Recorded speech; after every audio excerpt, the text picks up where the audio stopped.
نحمده ونصلي على رسوله الكريم اما بعد فاعوذ بالله من الشيطان الرجيم بسم الله الرحمن الرحيم رب اشرح لي صدري ويسر لي امري واحلل عقدة من لساني يفقهوا قولي ربنا لا تؤاخذنا ان نسينا او اخطأنا۔ حاضرین گرامی قدر، ہم قرآن مجید کا مطالعہ کر رہے ہیں اور اس میں خاص طور پر ان منتخب مقامات کا مطالعہ ہمارے پیش نظر ہے جن میں اللہ تعالیٰ ہمیں یہ بتا رہے ہیں کہ ان کی نظر میں کون سا انسان مطلوب انسان ہے۔ ہم نے ان مقامات کا انتخاب کیا ہے جن میں اللہ تعالیٰ کی یہ مطلوب صفات موجود ہیں۔ اس سے پہلے ہم سورہ بقرہ کے 2 مقامات کو پڑھ چکے ہیں۔ آیت نمبر 1 تا 5 ہم نے پڑھی ہے، اور پھر ہم نے آیت نمبر 83، 84 اور 85 کا مطالعہ کر کے یہ دیکھا تھا کہ وہ کیا مقامات ہیں اور ان میں کیا صفات ہیں جو بیان ہوئی۔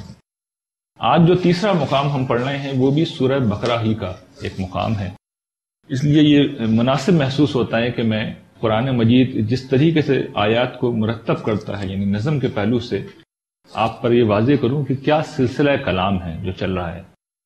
آپ کو یاد ہوگا کہ اس سورت کا موضوع میں نے آپ کے خدمت میں عرض کیا تھا کہ رسول اللہ صلی اللہ علیہ وسلم مدینہ تشریف لے آئے ہیں اور یہود پر اب اتمام حجت ہو رہا ہے۔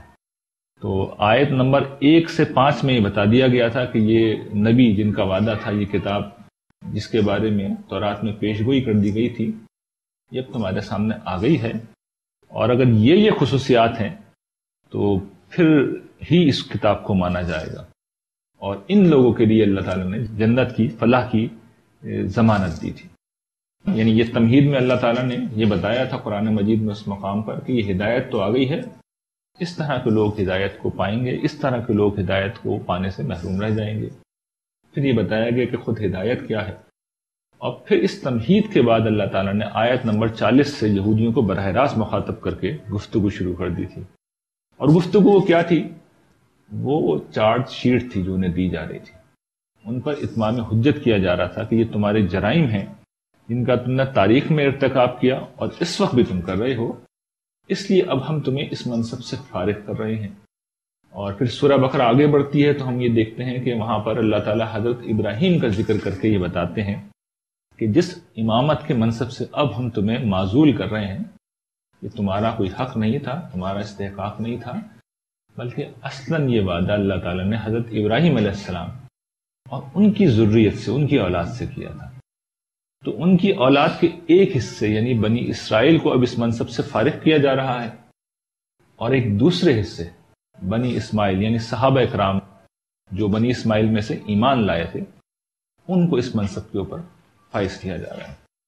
اور تحویل قبلہ یعنی بیت المقدس سے مسجد الحرام کی طرف رخ کر کے نماز پڑھنے کی جو ہدایت کی گئی تھی، یہ گویا کہ اس کا علامتی اظہار تھا کہ اب امامت کو تبدیل کر دیا گیا۔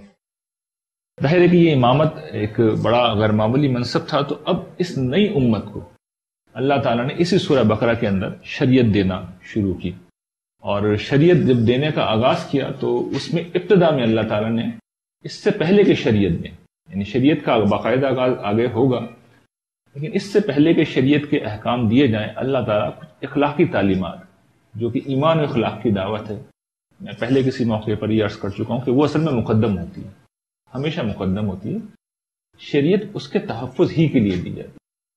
اللہ تعالیٰ نے وہ اخلاقی تعلیمات بیان کرنا شروع کی، اور جس آیت پر وہ اخلاقی تعلیمات ختم ہوئی ہے وہ آیت بر ہے، آیت نمبر 177 ہے سورہ بقرہ کی، اور اسی آیت کا ہم مطالعہ کریں گے۔ اس کا جو عنوان ہے، یعنی جس پس منظر میں یہاں پر یہ آیت زیر بحث آ رہی ہے، وہ یہ کہ اب یہ جو نئی امت ہے وہ ان انحرافات کا شکار نہ ہو جو پچھلی امتوں جن کا نشانہ بنی، یہود و نصارہ۔ تو ان کا طریقہ یہ تھا، میں تھوڑا سا پس منظر واضح کر دوں، کہ اصل دین کو، اصل اسپرٹ کو چھوڑ کر اور اصل شریعت کو بھی چھوڑ کر وہ ظاہری چیزوں کے پیچھے لگ گئے تھے، ظاہر پرستی جسے کہتے ہیں۔ تو قرآن مجید نے یہاں پر ایک ظاہر پرستی کی مثال دی ہے کہ نصارہ کا اور یہود کا ایک باہمی جھگڑا اس بات پہ تھا۔ دونوں اصل میں بیت المقدس کو اپنا مرکز اور محور سمجھتے تھے، مسلمان تو بیت اللہ کو اپنا مرکز سمجھتے ہیں، یہ دونوں امتیں آج بھی بیت المقدس کو اپنا محور و مرکز سمجھتے ہیں۔ دونوں میں بنائے اختلاف ایک بہت بڑا اس زمانے میں یہ تھا کہ نصارہ یہ کہتے تھے کہ بیت المقدس کا جو مشرقی حصہ ہے ہمارا قبلہ وہ، اور یہود یہ کہتے تھے کہ اس کا جو مغربی حصہ ہے ہمارا قبلہ وہ ہے، اور اس پر ایک دوسرے کو باطل قرار دینے کی اور ایک دوسرے کی مخالفت اور ایک دوسرے کی گمراہی ثابت کرنے کی کوشش کی جاتی تھی۔ آپس میں ایک زبردست قسم کی فرقہ وارانہ جنگ تھی جو ان کے درمیان جاری تھی۔ یہ آپ کے علم میں ہوگا، نہیں ہے تو میں عرض کر دیتا ہوں کہ یہ مسیحیت جو ہے ایک الگ مذہب بعد میں بنا ہے، اصل میں ابتدا میں ایک عرصے تک یہودیت ہی کی ایک شاخ کے طور پر یہ متعارف رہا ہے۔ تو ان میں بہت سی چیزیں کامن تھیں اور اس میں سے ان کا قبلہ بھی تھا، لیکن قبلہ کامن ہونے کے باوجود، مشترک ہونے کے باوجود انہوں نے ایک جھگڑا یہ کھڑا کر لیا۔ تو یہ کیا تھا؟ ایک ظاہر پرستی کی ایک مثال تھی۔ تو اللہ تعالیٰ نے اب جہاں سے بات کو اٹھایا ہے وہ یہ کہتے ہیں کہ لیس البر ان تولوا وجوہکم قبل المشرق والمغرب۔ دیکھو یہ جو بر ہے، بر کا لفظی مطلب تو ہوتا ہے کسی کے حقوق پورے ادا کرنا، حقوق پورے ادا کرنا۔ اردو زبان میں اس کے لیے کوئی ایک لفظ نہیں ہے، تو اس کے لیے عام طور پر نیکی ترجمہ اس کا ایک کیا جاتا ہے۔ ایک زیادہ بہتر ترجمہ وفاداری ہے، یعنی آپ کسی بھی پہلو سے آپ پہ حق عائد ہوتا ہو، کسی رشتے ناطے کسی انسان کے حوالے سے ہو، آپ کوئی عہد معاہدہ کر لیں، کسی ریاست کے فرض کر لیں شہری ہیں، کسی جگہ پہ آپ نے خود وعدہ کر لیا، یعنی کوئی تعلق، کوئی کمٹمنٹ، کوئی رشتہ آپ پر اگر کوئی بھی ذمہ داری عائد کر دے اور آپ اس کو پوری طرح ادا کرنے والے، آپ گویا کہ اس صفت کا مصداق، یعنی آپ اس عہد کو نبھانے والے ہیں، آپ حقیقی معنوں میں نیکوکار ہیں اور آپ اس چیز سے کمیٹڈ ہیں۔ اس کے لیے اردو میں ایک لفظ ہے وفاداری، اس کاز سے، اس چیز سے آپ کمیٹڈ ہیں۔ تو اللہ تعالیٰ کہتے ہیں کہ لیس البر، یہ جو وفاداری ہے یہ نہیں ہے، کیا نہیں ہے کہ تم اپنا رخ پھیر لو مشرق کی طرف یا مغرب کی طرف۔ یہود نصارہ کی طرف اشارہ کر کے اللہ تعالیٰ نے بتایا ہے کہ یہ جو ان کا مسئلہ تھا کہ ظاہری چیزوں پہ الجھ کر رہ گئے تھے، یہ میرے نزدیک نیکی نہیں ہے، تم میری وفاداری اس طرح کی باتوں سے اصل میں نہیں کر سکتے۔ اور اس کے بعد وہ بتاتے ہیں کہ نیکی کیا ہے، وَلَٰكِنَّ الْبِرَّ، نیکی کیا ہے اور کس شخص کی نیکی ہے؟ اس شخص کی نیکی ہے من آمن باللہ والیوم الآخر والملائکۃ والکتاب والنبیین۔ نیکی تو اس شخص کی نیکی ہے جو اللہ پر ایمان لائے، آخرت کے دن پر ایمان لائے، جو ملائکہ پر ایمان لائے، جو کتابوں پر ایمان لائے اور جو نبیوں پر ایمان لائے۔ تو یہ بیان شروع ہو رہا ہے گویا کہ ان صفات کا جو اللہ تعالیٰ کو مطلوب، جو انہیں پسند ہے، جو وہ چاہتے ہیں اپنے بندوں میں، اور اس کے لیے انہوں نے تعبیر اختیار کی کہ میرے وفادار بننا چاہتے ہو، میرے نیکوکار بننا چاہتے ہو، تو دیکھو پھر یہ صفات اختیار کرو۔ تو پہلی صفت ہمیشہ کی طرح جیسے میں نے پہلے بھی توجہ دلائی تھی، ایمانیات سے اللہ تعالیٰ شروع کرتے ہیں، اس لیے کہ ایمان اصل ہے، ایمان اصل ہے، جڑ ہے، بنیاد ہے، پھر اخلاقیات آتی ہیں اور پھر اس کے بعد آخر میں شریعت۔ یہ تین چیزیں جو درجہ بدرجہ اسی اعتبار سے اہمیت رکھتی ہیں۔ ایمان کیا ہوتا ہے؟ ہم سب جانتے ہیں کہ ایمان ایک مضبوط اعتقاد کو کہتے ہیں، لیکن اس کو اگر سادہ ترین الفاظ میں آپ سمجھیں تو ایمان لینے کا نام ہے۔ وہ جو دہلی کے کلاسیکل شعرا میں سے جو آخری تھے داغ دہلوی، ان کا ایک بڑا مشہور شعر ہے نا کہ خاطر سے یا لحاظ سے میں مان تو گیا، جھوٹی قسم سے آپ کا ایمان تو گیا۔ یعنی میں نے مان لیا آپ کی دلداری کرتے ہوئے، آپ کا لحاظ کرتے ہوئے، لیکن آپ نے جھوٹ بولا تھا، جھوٹی قسم کھائی تھی، آپ کا ایمان گیا۔ تو انہوں نے بڑی خوبصورتی سے اس کے جو لغوی مطلب ہے مان لینا اس کو بھی بیان کیا ہے، اور جو اس کا اصطلاحی مطلب ہے کہ گویا کہ انسان کے ایمان کا اظہار کیا ہے، اس کے اسلام کا اظہار۔ آپ کا جھوٹی قسم کھا کے اللہ کو آپ نے جھوٹی بات پہ گواہ بنایا، گویا کہ آپ اللہ کو نہیں مانتے، آپ کا ایمان گیا۔ میں آپ کی بات میں نے مان لی، تو یہ کیا ہے؟ اصل میں مان لینا، سارا ترین الفاظ میں اس کا مطلب مان لینا۔ اور ماننا بھی ایسے نہیں ہے، بلکہ ہم جانتے ہیں جب بات مان لی تو شعر میں بھی کیا ہے کہ میں نے آپ پہ اعتماد کر کے آپ کی بات مانی۔ تو اصل میں اعتماد خود بخود شامل ہوتا ہے ایمان میں، کسی کے اوپر اعتماد کر کے اس کی بات کو مان لینا ہوتا ہے۔ اب دیکھیے یہ اس کا اگر ہم پہ لغوی مفہوم اگر واضح ہے، اس میں جو سمجھنے کی بات ہے کہ مان لینا کیا ہے، اس کی خصوصیت کیا ہے۔ اس کی خصوصیت وہی ہے جو ہم نے سورہ بقرہ کے شروع میں پڑھی تھی یہ یؤمنون بالغیب، اندیکھی چیزوں کو ماننا ہے اور بن دیکھے ماننا ہے. یعنی آپ اپنی آنکھوں سے نہیں دیکھ رہے، ہم نے اللہ تعالیٰ کو اپنی آنکھوں سے نہیں دیکھا، مان لیے. ہم نے جنت کو اپنی آنکھوں سے نہیں دیکھا، جہنم کو اپنی آنکھوں سے نہیں دیکھا، مان لیا. ہم نے فرشتوں کو اپنی آنکھوں سے نہیں دیکھا، مان لیا. ہم نے کتابوں کو آسمان سے اترتے ہوئے نہیں دیکھا، مان لیا. ہم نے رسولوں کے اوپر وہی اترتے ہوئے نہیں دیکھ لی، اس کے باوجود میں مان لیا. تو یہ مان لینا، یہ اصل میں ایمان ہے. اور یہ ایمان کس چیز کا اظہار ہے، یہ بھی پیچھے ہم پڑھ چکے ہیں سورہ بقرہ کے اندر، وَبِالْآخِرَةِ هُمْ يُوقِنُونَ. اس میں مان لینا کافی نہیں ہے. یہ معتبر کب ہوتا ہے؟ جب اس پہ انسان کو یقین ہو جائے. اور یقین کا مطلب کیا ہے وہ میں نے عرض کیا تھا کہ تقویٰ اصل میں کس چیز کا نام ہے. اس دنیا میں نے مثال دی تھی کہ اگر میں یہ اعلان کر دوں کہ یہاں پر بم رکھا ہوا ہے اور 2 منٹ میں پھٹنے والا ہے تو سب میں تقویٰ پیدا ہو جائے گا، یعنی سب جان بچا کے بھاگیں گے. یہ کس بات کا اظہار ہے کہ آپ کو میری بات پہ یقین ہے اور اس پہ بھی یقین ہے کہ بم پھٹے گا تو سب مریں گے، یہ سب جان بچا کر جائیں گے یہاں سے. تو جب ایک نبی یہ بتاتا ہے کہ تمہارا ایک پروردگار ہے اور تم نے اگر اس کی نافرمانی کی، اس کے نتائج قیامت کے دن نکلیں گے اور تمہیں جہنم کی آگ میں پھینکا جائے گا. تو یہ وہ تقویٰ ہے جو اللہ تعالیٰ کو مطلوب ہے. لیکن یہ تقویٰ کب پیدا ہوگا؟ جب آپ کو نبی کی بات پر پورا یقین ہو. اگر یقین ہی نہیں ہے پھر ظاہر ہے کہ پھر انسان کے رویے میں تبدیلی نہیں آ سکتی. یہ ایمان کے متعلق جو کچھ بنیادی بات تھی میں چاہتا تھا کہ اسے بیان کروں. دیکھیے ایمان میں اب میں ایک ایک جز کو لے کے بتا رہا ہوں آپ کے سامنے کہ کیا کیا چیز اس میں اللہ تعالیٰ نے منوائی ہے. پہلی چیز خود اللہ تعالیٰ کا ذکر ہے. اللہ تعالیٰ کا اپنا ذکر ہے. اللہ تعالیٰ کو ماننے کا مطلب کیا ہے؟ اسے تو بہت سے لوگ مانتے ہیں، سب مانتے ہیں، بلکہ سبھی مانتے ہیں، سبھی مانتے ہیں. یعنی یہ تو الحاد ہے نا کہ اس دور میں اللہ تعالیٰ کے وجود کے حوالے سے کچھ سوالات پیدا ہوئے ہیں اور ابھی فکر بھی یہ ہے یہ پوری. تو چلیے یہ بھی ایک چیز ہے. ماننے کا مطلب یہ ہے کہ اللہ کے وجود کو ماننا، وہ موجود ہے. لیکن بالعموم اس کا مطلب کیا ہوتا ہے؟ سبھی مان رہے ہوتے ہیں، مسیح بھی مان رہے ہوتے ہیں، ہندو بھی مان رہے ہوتے ہیں، برہما کا ان کے ایک تصور ہے، اور مذاہب والے بھی مان رہے ہوتے ہیں. اصل میں مطلب کیا ہے؟ جیسا کہ وہ ہے ویسا مانو. یعنی وہ وحدہ لا شریک، وہ تنہا ہے، اس کا کوئی شریک نہیں، ایسے مانو. اس کو کارساز بنا لو. یہ یقین رکھو کہ ہم بولتے ہیں وہ سنتا ہے، ہم دیکھتے ہیں وہ جانتا ہے، ہم سوچتے ہیں وہ سمجھ لیتا ہے. اگر یہ یقین ہے تو پھر ہم نے اللہ کو مانا. پچھلی دفعہ گفتگو ہوئی تھی نا کہ نماز میں ہمیں اللہ تعالیٰ کا تصور نہیں آتا. ہمارے دل کی گہرائیوں میں اصل میں اللہ تعالیٰ اس طرح موجود نہیں ہے، اس لیے مسئلہ پیدا ہو.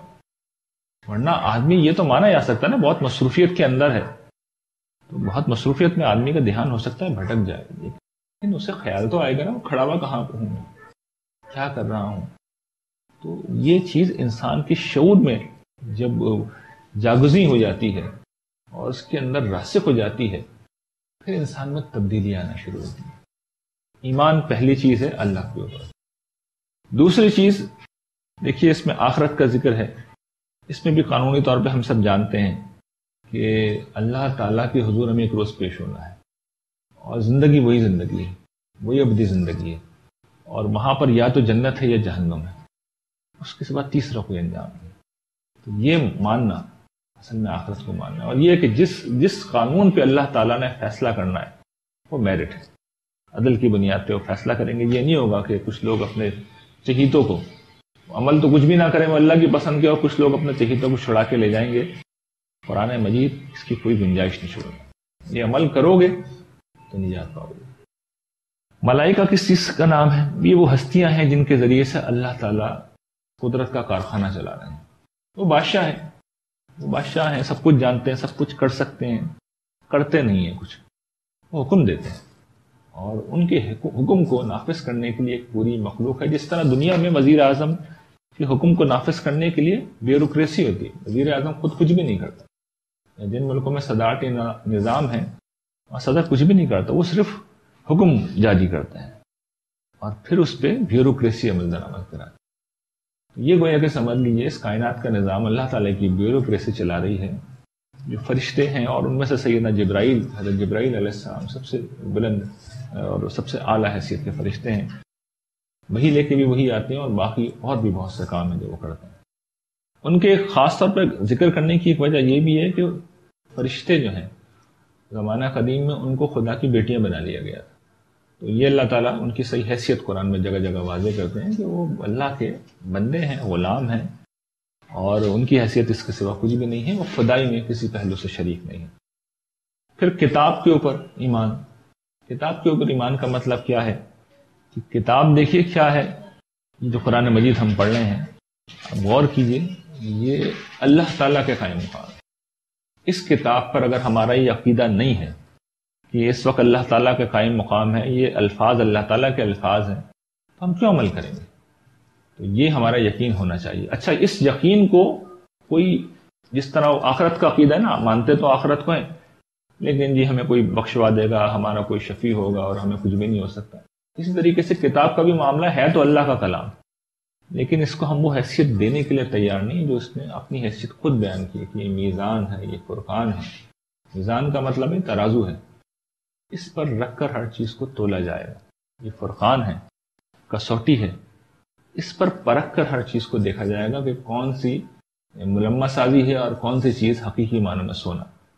ہر چیز کی ویلیو اس پر رکھ کے دیکھی جائے گی نا۔ اس کو ذرا عملی مثال سے سمجھیے کہ جب میں بار بار اصرار کے ساتھ یہ کہتا ہوں کہ اس کی بنیاد پہ اللہ تعالیٰ قیامت کے دن میرا اور آپ کا فیصلہ کر دیں گے، میں نے پوری منظر کشی کر کے آپ کو بتایا تھا، قیامت کے دن ایک طرف میرا اور آپ کا نامہ اعمال ہوگا، دوسری طرف فرشتہ قرآن مجید لے کے کھڑا ہوگا کہ بھئی یہ اللہ تعالیٰ یہ کہہ رہے تھے، یہ جو چیزیں یہاں پہ بیان ہو رہی ہیں اور ہوں گی اور پیچھے ہم نے پڑھی، تم کچھ اور کر کے آئے ہو۔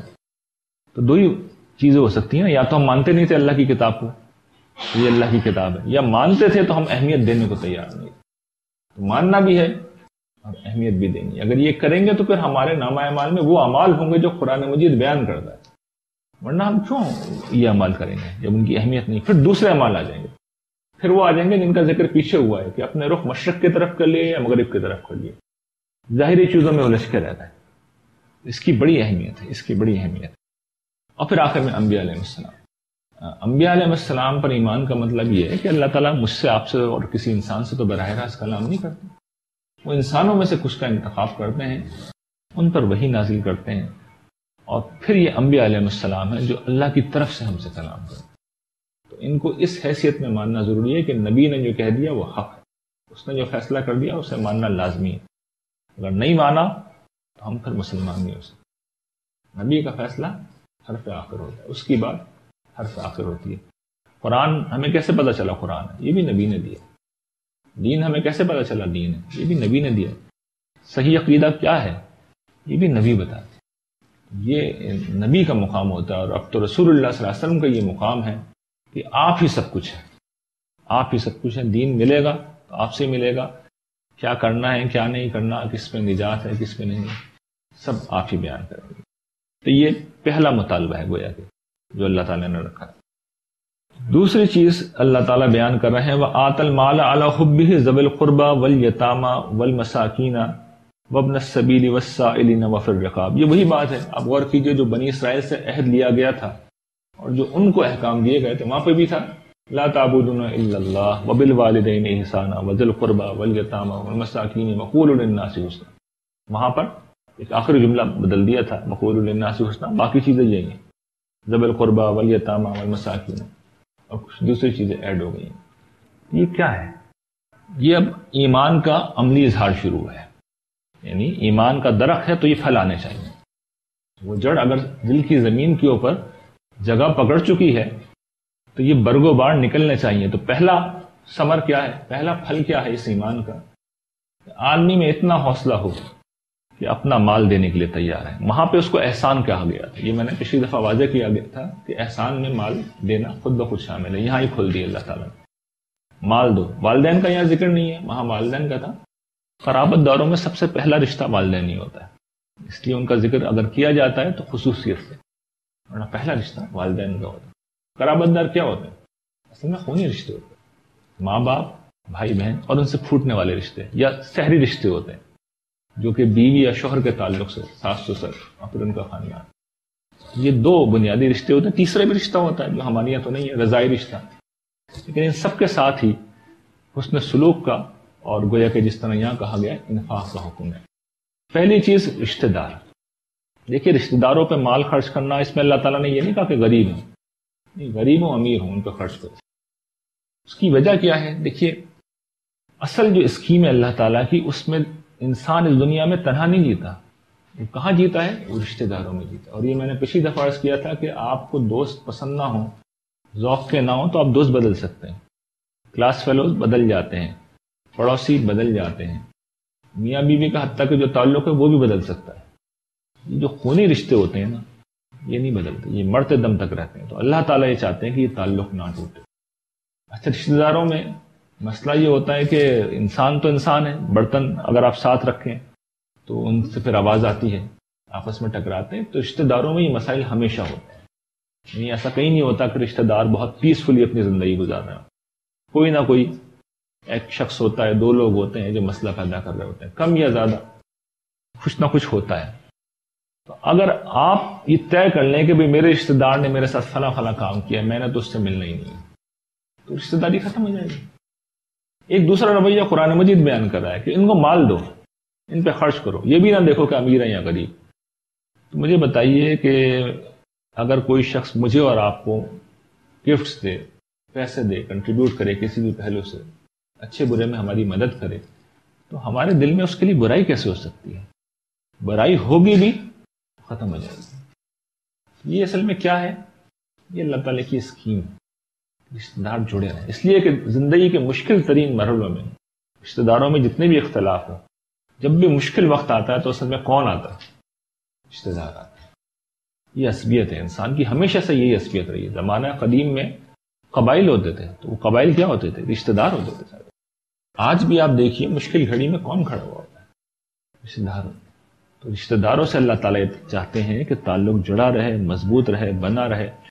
اس کے لیے پہلی بات یہ کہ ان کو اپنا مال دو، ان کو دو، پھر اس کے ساتھ یتیموں کو دو، مسکینوں کو دو. یہ محروم طبقات ہیں، ان کو نہیں دیں گے تو پھر زمین میں فساد پیدا ہوگا، یہ پھر ہم سے انتقام لیں گے. چور، ڈاکو، کرمنلز یہی لوگ بن جاتے ہیں. پھر ایک نئی چیز ہے جس کا یہاں اضافہ کیا گیا ہے کہ مسافر کو اپنا مال دو. تو مسافر کو بھی یہاں پہ اللہ تعالیٰ نے غریب ہونے کی شرط نہیں لگائی، اس لیے کہ مسافر کا دل عام حالات میں، دیکھیے وہ اپنے وطن میں جتنا بھی مالدار ہو، جب سفر پہ نکالتا ہے تو اس کا دل ذرا تھوڑا ہی ہوتا ہے، چھوٹا ہی ہوتا ہے. تو انسان میں اتنا حوصلہ نہیں ہوتا ہے کہ کچھ خرچ کر سکے. وہ ہمیشہ انسیکیورٹی کی نفسیات میں مبتلا ہوتا ہے. اب تو خیر کریڈٹ کارڈ کا زمانہ آ گیا ہے، لوگ پیسے لے کے سفر نہ بھی کریں تو چلیے کریڈٹ کارڈ ہے، بہت امیر آدمی ہے وہ یوز کر لے گا، لیکن پھر بھی نفسیات تو نہیں بدلتی نا. آدمی انسیکیورٹی کی نفسیات میں رہتا ہے. اور میں کہتا ہوں ان میں سے کوئی بات بھی نہ ہو تو آپ کسی مہمان کی خاطرداری کر دیں، کسی مسافر کی توجہ کر دیں، اس کو اپنے یہاں رکھ لیں، تو دیکھیے یہ کتنا غیر معمولی تعلق پیدا کرتا ہے، اور اس کے دل میں کیسی محبت اور ہمدردی پیدا ہوئی. اچھا، نہ اس کے دل میں، جس نے کہا ہے اس کے دل میں کیا جگہ پیدا ہوگی؟ کس نے کہا ہے؟ اللہ تعالیٰ نے کہا. یہ تو وہی ہے نا کہ اللہ تعالیٰ، میں نے پچھلی دفعہ عرض کیا تھا کہ سیلری فرشتے نہیں دیتے اور چیک اللہ تعالیٰ کاٹ کے نہیں دیتے. پیسوں کو تو ہم اپنا سمجھتے ہیں، کہ جب اس اپنے مال کو ہم اللہ کی راہ میں خرچ کرتے ہیں، ہم یہ بتاتے ہیں پروردگار میں نے آپ کو مان لیا. ماننے کا اس سے بڑا ثبوت آپ کیا دے سکتے ہیں؟ اپنا مال خرچ کرنا کوئی آسان کام نہیں ہوتا. جس وقت بھی آپ خرچ کریں گے آپ نے ثابت کر دیا کہ آپ اللہ تعالیٰ کو مان دیں. چاہے اللہ کی راہ میں خرچ کریں، چاہے اللہ کے دین کی مدد نصرت میں کریں، چاہے رشتہ داروں پر یا اس طرح کے طبقات پر کریں، آپ نے ثبوت دے دیا کہ آپ نے مان لیا. اور جس وقت نہیں کر رہے، اس کا مطلب یہ ہوتا ہے کہ مجھے ابھی کچھ شک ہے، کچھ سوالات ہیں میرے جو خود اللہ تعالیٰ کے وجود کے بارے میں. پتہ نہیں اللہ تعالیٰ واپس کریں نہ کریں. سارا ترین تو اس کا مطلب یہی ہوا نا، اللہ تعالیٰ وعدہ تو کر لیا اللہ تعالیٰ نے کہ 700 گنا تک بڑھا کے دوں گا، یا دین کی نصرت میں جو دو گے اس کو تو میں اپنے اوپر قرض سمجھتا ہوں. تو آپ اور میں جب ہم انفاق نہیں کرتے تو ہم اللہ تعالیٰ کو ایک بہت سادہ سا میسج دے رہے ہوتے، وی ڈونٹ ٹرسٹ یو، ہمیں آپ پہ اعتماد نہیں، یا یہ کہ ہم آپ کو مانتے ہی نہیں. 2 2 4 کی طرح سمپل کیلکولیشن. تو یہ سمجھیے کہ یہ اس کا لازمی نتیجہ ہے۔ اور اس میں جو آخری چیز ہے، سوال کرنے والوں کو، سوال کرنے والا دیکھیے ضرورت مند ایک تو وہ ہوتا ہے جو اپنے حال سے نظر آ رہا ہوتا ہے، ایک وہ شخص ہے جس نے مانگا نہیں ہے، آ کے سوال کر لیا، تو قرآن مجید نے اس کو بھی مستحق بنا دیا۔ اور اصول یہ ہے کہ اگر آپ کو اطمینان ہو جائے تو دے دیجیے، اور زیادہ تحقیق مت کیجیے۔ یہ نہ کریں کہ اس کے گھر میں کسی کو بھیجیں کہ دیکھو اس کے گھر کے اندر کیا کیا سامان رکھا ہوا ہے، پوری انویسٹیگیشن کرو کہ اس کو واقعی ضرورت ہے بھی یا نہیں ہے، یہ نہیں کرنا چاہیے۔ اگر آپ مجموعی طور پر مطمئن ہیں تو دے دیجیے، نہیں دے سکتے یا نہیں دینا چاہتے تو معذرت کریں، اچھے طریقے سے، بھلے طریقے سے۔ عزت نفس کو کسی کی مجروح نہیں کرنا چاہیے۔ وہ غلط مانگ رہا ہے، اللہ تعالیٰ اس سے خود پوچھیں گے۔ رسول اللہ صلی اللہ علیہ وسلم نے بعض روایات میں اس پہ پھر بڑی وضاحت سے بتایا کہ جو لوگ یہ کام کرتے ہیں تو پھر وہ اللہ کے نزدیک پھر کس انجام کو پہنچیں گے۔ اور آخری چیز ہے وفر رقاب، یہ رقبہ کی جمع ہے، دوسری جگہ واضح کر دیا کہ فک و رقبہ یعنی گردنیں چھڑانے میں، یہ ایک کنایا ہے غلامی کے حوالے سے۔ اس دور میں بہت بڑی لعنت تھی، آج یہ لعنت تو نہیں ہے لیکن ابھی بھی کوئی شخص ہو سکتا ہے جو کسی مصیبت میں پڑ گیا ہو، کوئی تاوان اس کے اوپر آ گیا ہو، اپنی رہائی کے لیے اسے پیسے چاہیے ہو، یا اس طرح کی اور کوئی چیز ہے جس میں آدمی بری طرح پھنس گیا ہو، تو یہ بھی ہم خرچ کر سکتے ہیں، اور یہ بہت بڑی فضیلت کی بات ہے۔ اچھا، اب اس کے بعد جو اگلی چیز ہے، اگلی آیت کا اگلا حصہ ہے، اس پہ ہم کچھ گفتگو کرتے ہیں۔ اللہ تعالیٰ اس کے بعد ارشاد فرماتے ہیں وَأَقَامَ الصَّلَاةَ وَآتَى الزَّكَاةَ۔ اب یہ دیکھیے لاسٹ ٹائم بھی یہی ہوا تھا، اللہ تعالیٰ نے ایمان کا ذکر کیا تھا، اور پھر قرابت داروں اور مسکینوں اور والدین سب کا ذکر کر کے کہا تھا ان کے ساتھ احسان کرو، پھر نماز اور پھر زکوٰۃ کا ذکر۔ ایک دفعہ پھر اللہ تعالیٰ اپنی ترجیحات واضح کر رہے ہیں، ایمان کے بعد اخلاق، ان کا ذکر پیچھے اس لیے بھی کیا جا رہا ہے کہ یہ دونوں اصلاً شریعت کے حکم ہیں، اصلاً شریعت کے حکم ہیں، لیکن چونکہ یہ اللہ تعالیٰ کے حوالے سے ہیں اس لیے یہ اخلاقی مطالبات کی فہرست میں ہمیشہ آتے ہیں، لیکن اپنی اصل کیٹیگری کے اعتبار سے نماز بھی شریعت کا ایک قانون ہے، اس کا پورا ضابطہ ہے۔ شریعت انشاءاللہ پڑھیں گے تو میں پڑھاؤں گا، اسی طرح زکوٰۃ کا بھی ایک ضابطہ ہے۔